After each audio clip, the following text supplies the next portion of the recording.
उसको देख लीजिए कि हाँ ये चीजें पढ़े थे। तो दिमाग जिससे बंद हुआ, जिससे शुरू हुआ, अगर आप ये 3-4 महीना कर देते हैं ना, तो दिमाग को लगता है कि वो पैदा इसीलिए हुआ है ताकि पढ़ाई को सोने समय भी देखना है उठते।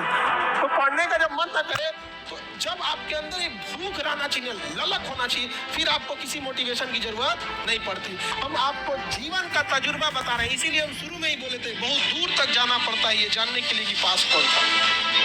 इसे सब पे भरोसा नहीं कीजिए, खुद की दांत अपना जीवन काट देती है।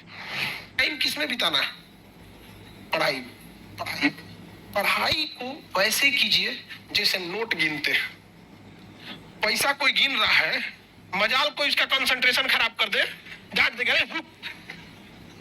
2 3 4 5 6 7 8 9 धनाधन गिन दे। कितना बिजी आदमी है, कितनो बिजी आदमी, तुम पैसा थमा के दो उसको, इतना कंसंट्रेशन से गिनेगा ना जिसका कोई हद। अरे 108 बार माला पढ़ने में उसका दिमाग 10 बार भटकेगा। ओहो, चैन से पैसा लेना है, मजाल भटक जाए नोट गिनने में, नहीं ना भटकता है। तो पढ़ाई कैसे हो? जैसे नोट गिनते, ऐसे पढ़िएगा तो जिंदगी भर गिनिएगा, नहीं समझ आ गया? नहीं तो इतना ना कम मिलेगा कि गिनने की जरूरत नहीं है। हाँ, देखिए एक और समस्या इनकी है कि पढ़ने के टाइम भूल जाते हैं। दुनिया के किसी भी चीज को अगर आप याद करिएगा उसको तो भूलिएगा ही।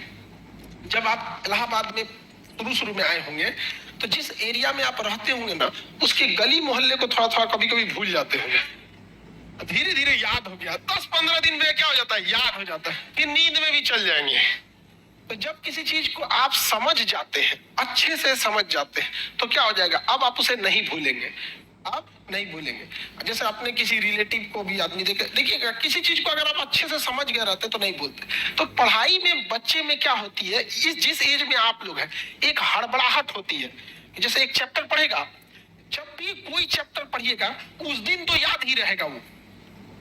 अब आप उस दिन याद हो गया, उसको आपकी गलतफहमी, आप समझ लिए कि याद हो गया है, नहीं भाई, उसको तहियाना पड़ता है बढ़िया से एकदम। जैसे आज पढ़ लिए यहाँ पे, तो आज तो दुनिया का कोई सब्जेक्ट उठा के देंगे तो आप पढ़ेंगे। यहाँ पे आपके सामने 20 बार पंडित जी कोई श्लोक बोलेंगे तो आपको याद हो जाएगा, लेकिन फिर 10 दिन बाद भुला जाएगा, लेकिन उनको तो याद ही रहेगा। तो जो चीज जिस दिन पढ़ रहे हैं उस दिन अगर याद हो गया तो याद नहीं है, वो प्रेजेंट है आपके दिमाग में, अभी देखे हैं, समझा गया?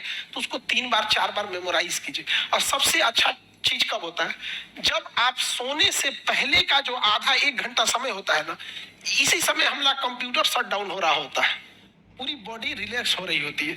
और इस समय किसी चीज को मेमोराइज कीजिएगा ना, वो जल्दी दिमाग से नहीं उतरता है। और आपको पता है इस समय आप लोग किसको याद कर रहे होते हैं, और वो पक्का दिमाग से नहीं उतरती होगी, नहीं है। रात में 12 बजे वही याद आता है जो जिंदगी में 12 बजाया होता है, समझाएंगे कि नहीं क्या?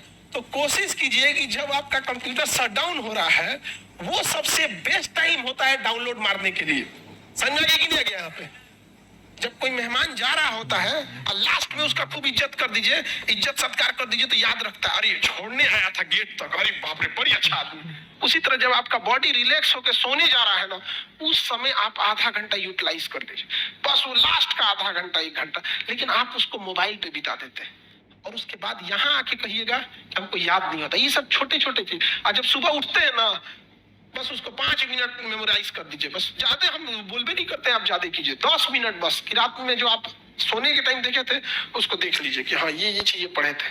तो दिमाग जिससे बंद हुआ, जिससे शुरू हुआ, अगर आप ये 3-4 महीना कर देते हैं ना, तो दिमाग को लगता है कि वो पैदा इसीलिए हुआ है ताकि पढ़ाई को सोने समय भी देखना है, उठते। अब बीच में आप कुछ नॉर्मल भी करेंगे तो चलेगा, लेकिन अमूमन विद्यार्थी ये नहीं करता।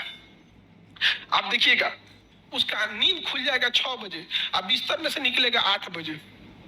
ठंडी के दिन में तो और बेंग ऐसा रजैया में से ढाकेगा।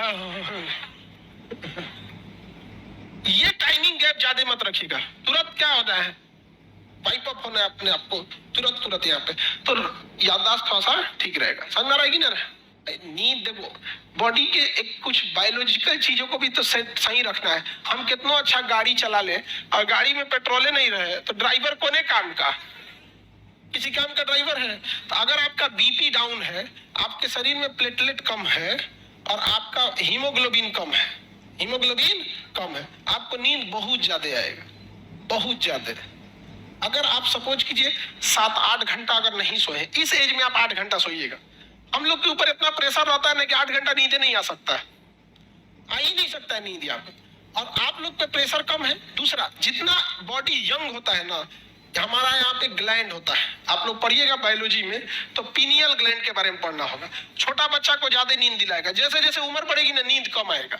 तो छोटका बच्चा जैसे जगेगा ना, 2 बार पीट दीजिएगा, बाबू बाबू बाबू, ढाई दे सूझ जाएगा। अच्छा नहीं, हम लोग को कोई पीटे ना, उठ के 2 दे देगा आदमी कनपट्टी में, निकल यहाँ पे। तो पहला तो एक तो आप लोग का यंग एज है, इस वजह से भी नींद आता है, उतना प्रेशर नहीं है जिस वजह से।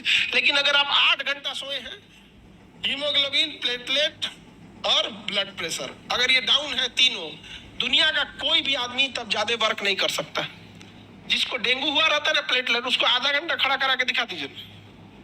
हीमोग्लोबिन, फीमेल लोग, आप लोग का बाई नेचुरल हीमोग्लोबिन कम होता है, सच में बाई नेचर ही कम होता है आप लोग, इसलिए ना बहुत नींद आएगा, थकान रहेगा यहाँ पे। और इसका सफर करती है गांव में, देखिएगा महिलाएं बेचारी, बहू रहेगी, उसके बाल बच्चे जब रहेंगे तो और बॉडी कमजोर रहेगा, और उसको शरीर, उसका हिम्मत नहीं काम करेगा, हीमोग्लोबिन डाउन है, नींद आएगा, उसकी सांस 4 गोगरी आएगी।